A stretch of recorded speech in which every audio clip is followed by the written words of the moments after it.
So, hey, good people, welcome back to my channel.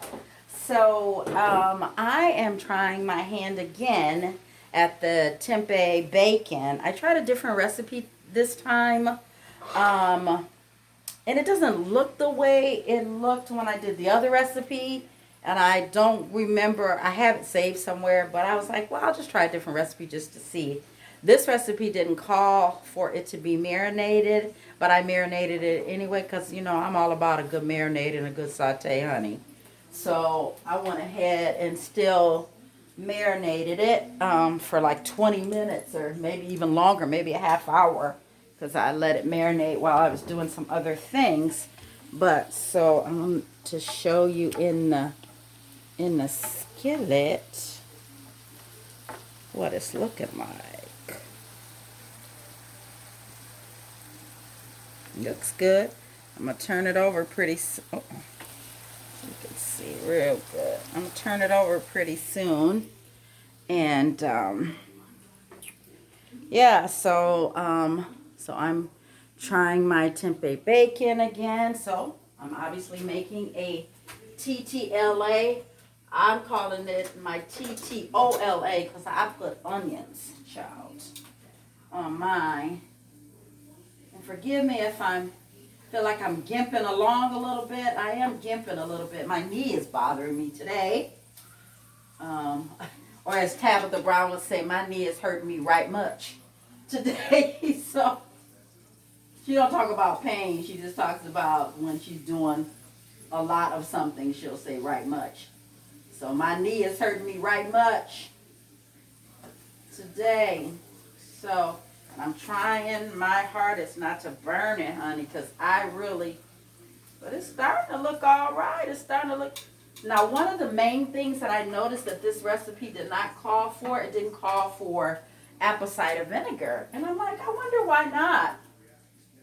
Excuse me, I had to turn this bread over. Oh, I guess it's okay.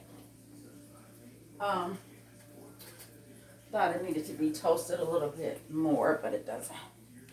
And of course I'm using Mike's Killer bread, as they say here in Cali. There's a certain way that California, that we speak in California, particularly if you were born and raised here.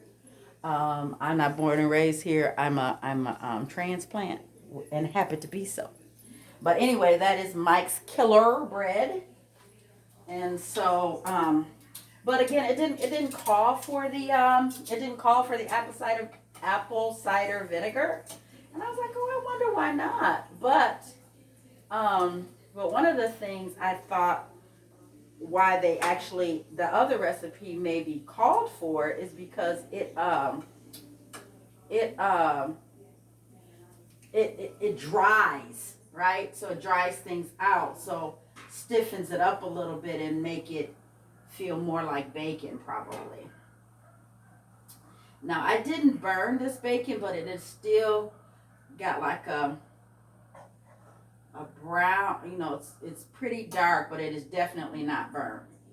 And I think that's because my other recipe said to go ahead and pour whatever you your marinade on your bacon when you're cooking it. So I did that. So, but I promise you, it is not burnt. Because I was determined not to burn it today. But I had a little mishap. I had a bad experience. So really trying to get my water, and I probably drank 32 ounces of water already today. So just feeling very, very thirsty. So with this sandwich, of course, it calls for garlic aioli. So I'm making Gail's garlic aioli. So just started with some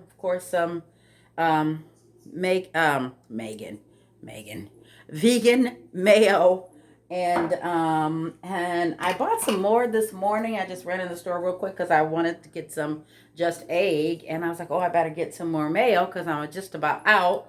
And I bought some, and then I came home and I realized that the one that I bought is not soy free. And I do eat soy. I don't have a soy allergy, as some people do. But I don't eat it a lot. So anyway, and wouldn't you know, the day that I was going to, the time that I have something that I'm considering return, exchanging at the store is the day that I threw away the bag with the receipt in it on purpose. I saw it was in there, and I was like, because usually I would just take it out and put it to the side or put it on the table or something, and then maybe throw it away later. But I didn't do that today. I put the whole bag in the garbage. Today is garbage day, so my husband took the garbage out, so now it's gone. So I have to see if they're gonna let me return it without having the receipt. But anyway, no harm, no foul. Fresh lemon, and actually this is